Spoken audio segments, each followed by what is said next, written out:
പുതുതായിട്ടൊരു business തുടങ്ങുമ്പോൾ എന്തൊക്കെ ശ്രദ്ധിക്കണം എന്ന് ചോദിച്ചാൽ ഞാനൊരു ഉദാഹരണത്തിലൂടെ കാര്യങ്ങൾ പറയാം.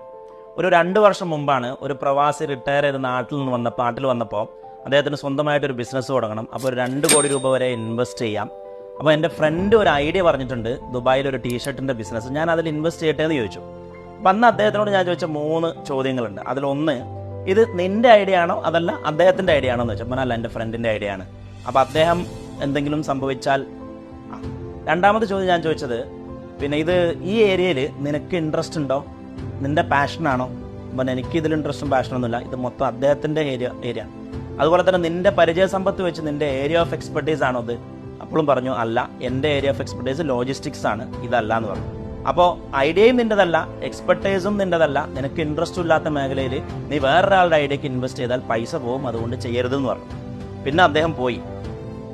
2 വർഷത്തിന് ശേഷം പിന്നെ മിനിയാന്നാണ് ഞാൻ അയാളെ കണ്ടത്. അപ്പോൾ അദ്ദേഹം പറഞ്ഞു, പോയി ഡോക്ടറെ, പോയി പൈസ മൊത്തം പോയി, അയാൾ എന്നെ പറ്റിച്ചു, അത് മൊത്തം ബിസിനസ് പോയി. ഞാൻ അന്നേ പറഞ്ഞതാണല്ലോ വേണ്ടാന്ന്. നമുക്കറിയാവുന്ന മേഖലയിൽ, നമുക്ക് എക്സ്പെർട്ടൈസുള്ള ഏരിയയിൽ, നമുക്ക് പാഷനുള്ള മേഖലയിൽ കൊണ്ടുപോയി പൈസ ഇട്ട് നോക്ക്. അതിൽ ഫുൾ ടൈം നമ്മൾ ഇൻവോൾവ് ആയി നോക്കും, ഒരിക്കലും പരാജയപ്പെടില്ല. നമ്മൾ ഇൻവോൾവ് ആവും വേണം അതിൽ.